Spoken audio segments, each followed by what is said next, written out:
Good morning, Lucy and Lottie. It's Nana. Hi. I have Bebe here with me. I wanted to share something that a present that I'm giving to your cousin River's other grandmother, Grandma Bev, that I found because the book is a book of poems by Robert Louis Stevenson. And it's a beautiful book that has beautiful poems in it, and because River's last name is Stevenson, I thought it would be nice for him to have this book.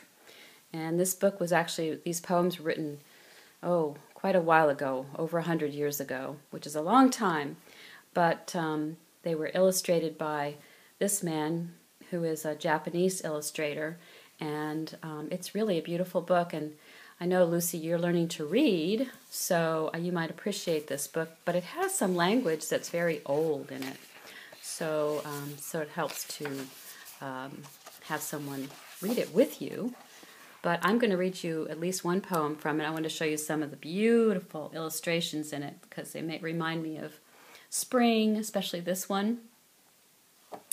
This is a poem called Foreign Lands. And here's another one. Here's a beautiful painting by the Japanese artist for the poem called Where Go the Boats? And I love the way he did the water. Look how you can see through it. How do you do that with paint? How do you make paint look like you're seeing through it? That's what artists do. So they use the paint to they do little tricks to make the water look like it's clear, like you can see through the bottom. I think that's really beautiful and special.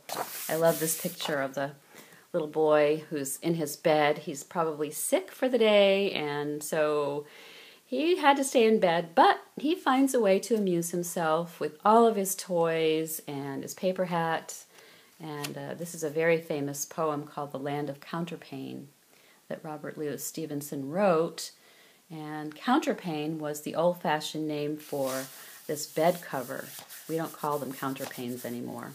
We call them quilts or coverlets or duvets, but that's an old-fashioned name. This was a poem about a little boy's shadow and how it follows him around.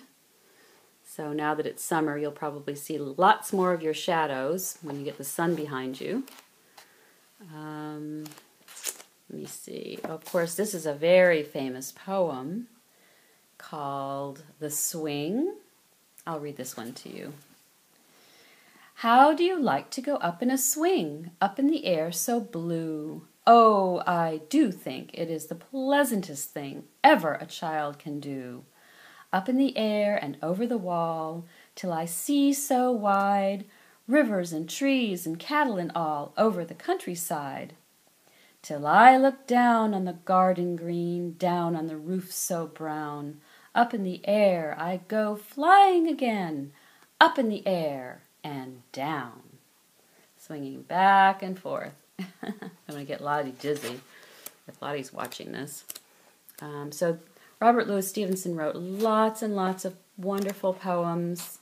My Ship and I, that's another one that's like a beautiful illustration. He wrote a poem called Picture Book in Winter, all about loving books, especially in the winter time. Of course, now winter is over. Maybe we'll read that in the winter time. But here's a poem for spring. And I'm going to share this one with you right now, and then I'm going to share something else I found for you to look at. So this one's called Nest Eggs. Birds all the sunny day flutter and quarrel here in the arbor-like tent of the laurel.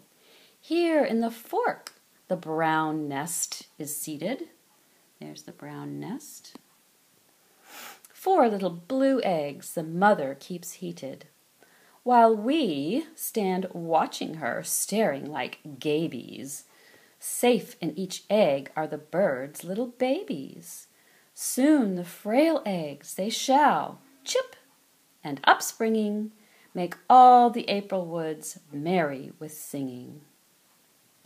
Younger than we are, O children, and frailer, soon in the blue air they'll be singer and sailor. We, so much older, taller, and stronger, we shall look down on those birdies no longer. They shall go flying with musical speeches, high overhead in the tops of the beeches. In spite of our wisdom and sensible talking, we on our feet must go plodding and walking. So, birds are tinier than we are, but they can fly and we can't. So, that's a beautiful spring poem by Robert Louis Stevenson.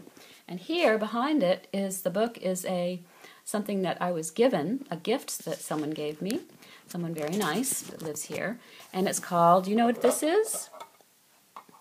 That's right, it's a hummingbird feeder. And so this is what a hummingbird looks like. There's a ruby-throated hummingbird, and they really do sound like a little motor. They have a real busy hum and whir.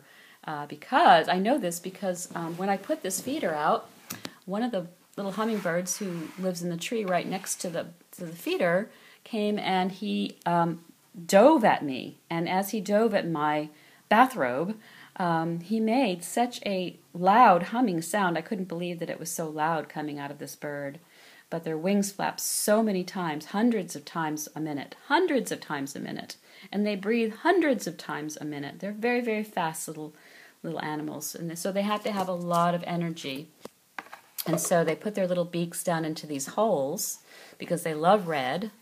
And Nana's going to has already made some sugar water, and I'm going to pour the sugar water in here and put the cover back on. And then I'm going to put it outside my window on the deck for them to drink.